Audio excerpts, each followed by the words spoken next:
America के support ने आखिरकार इजराइल को यहां तक पहुंचा दिया कि हर एक अरब देश उससे डर रहा है इस समय, क्योंकि देखा जाए तो इसने कई देशों पर हमला कर रखे हैं। और इसी को लेकर इस समय जो खबर आ रही है वो आपको चौंका सकती है, क्योंकि अब जिस देश का नंबर लगने वाला है वो कोई और नहीं मिस्र है। बहुत कुछ चल रहा इस वक्त जियो पॉलिटिक्स में, आइए जानते हैं क्या है पूरा मामला और मिस्र को लेकर इजराइल के प्रधानमंत्री बेंजामिन नेतन्याहू की क्या प्रतिक्रिया है और आने वाले समय में क्या साजिश हो सकती है ये भी जानते हैं। देखो खबर सामने आ रही है, काहिरा में हमास नेताओं पर हमला करने की साजिश रच रहा इजराइल, मिस्र बोला युद्ध मानेंगे। खुफिया रिपोर्ट से पता चलता है कि इजराइल कुछ समय से काहिरा में हमास नेताओं की हत्या की साजिश रच रहा है, क्योंकि मिस्र पिछले 2 वर्षों में शहर में संघर्ष विराम वार्ता के दौरान पहले ही एक प्रयास को विफल कर चुका है।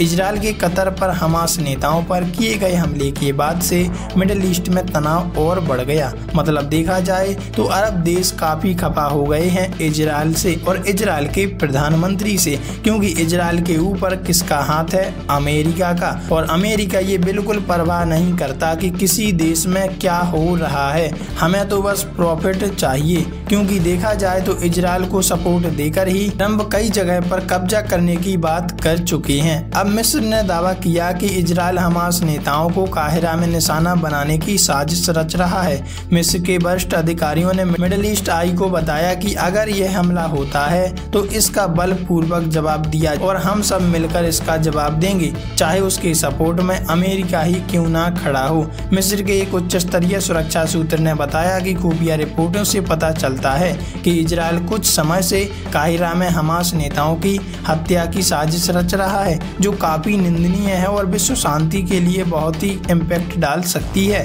क्योंकि मिस्र पिछले 2 वर्षों में शहर में संघर्ष विराम वार्ता के दौरान पहले ही एक प्रयास को विफल कर चुका है। हमले को युद्ध की घोषणा मानेंगे। मिस्र के इस लीडर ने ये बात भी कह दी कि अगर हमला होता है मिस्र के ऊपर तो हम इसे युद्ध मानेंगे और इसके जवाब में हम भी कार्रवाई करके जानते हैं, चाहे वो अमेरिका ही तुम्हारा मित्र क्यों ना हो, लेकिन हम फिर डरने वाले नहीं। इससे पहले इजराइल ने मंगलवार को कतर की राजधानी दोहा में स्थानीय समय अनुसार शाम लगभग 4 बजे के आवासीय बिल्डिंग्स पर लगभग 12 हवाई हमले किए थे, जिसकी कई देशों ने निंदा की। मिस्र के वरिष्ठ अधिकारियों का आगे मिस्र की धरती पर हमास नेताओं की हत्या के किसी भी प्रयास को मिस्र अपनी संप्रभुता का उल्लंघन मानेगा और उसके अनुसार इसे इजराइल द्वारा युद्ध की घोषणा माना जाएगा, तो बदले में मिस्र भी इस पर कार्रवाई कर सकता है, जिसका हम जवाब देने में संकोच नहीं करेंगे, ऐसा मिस्र के उस लीडर का कहना है। हालांकि ये आधिकारिक रूप से अब तक कभी नहीं कहा गया कि हमास के नेताओं की मिस्र में मौजूदगी है, लेकिन ऐसी बातें हो रही हैं। लेकिन सूत्रों ने बताया कि कई लोग गाजा युद्ध से पहले से ही मिस्र में रह रहे हैं और उनकी पहचान संख्या गुप्त रखे हुए है। ये मिस्र की बहुत ही वीक पॉइंट है जो उसे कमजोर करता है और इजराइल को उसका दुश्मन बनाता है। युद्ध खत्म करने के लिए बातचीत करे इजराइल। मिस्र ने ये तक कह दिया कि ये अटकलें अगर जो फैलाई जा रही हैं उसको समाप्त करने के लिए, उस युद्ध को खत्म करने के लिए बातचीत भी हल हो सकता है। मिस्र के अधिकारियों ने अपने इजराइल से लगातार कहा है कि वे गाजा से चल रहे युद्ध को खत्म करने के लिए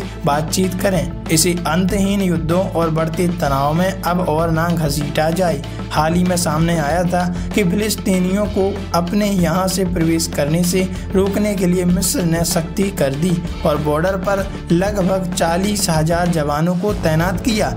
गाजा युद्ध की शुरुआत अक्टूबर 2023 में हुई थी। ये आपको अच्छे से पता होगा, जब हमास के नेतृत्व में आतंकियों ने दक्षिणी इजराइल पर हमला कर 1200 लोगों की जानें ली थी और 251 लोगों को अगवा कर लिया गया था। इसके बाद से ही इजराइल ने गाजा में भयंकर मिसाइलें दागी। इजराइल का दावा है कि जब तक वह हमास के आतंकियों को पूरी तरह से खत्म नहीं कर देता तब तक ऐसे ही हमले जारी रहेंगे, वो किसी भी देश में छिपे हों। और इसके पीछे आपको पता ही है कि डोनाल्ड ट्रंप है और डोनाल्ड ट्रंप का जिस देश के ऊपर हाथ रहता है समझो वो बादशाह है। वैसे आप इस बारे में क्या कहना चाहते हैं? कमेंट में लिखकर अपनी राय जरूर साझा कीजिएगा।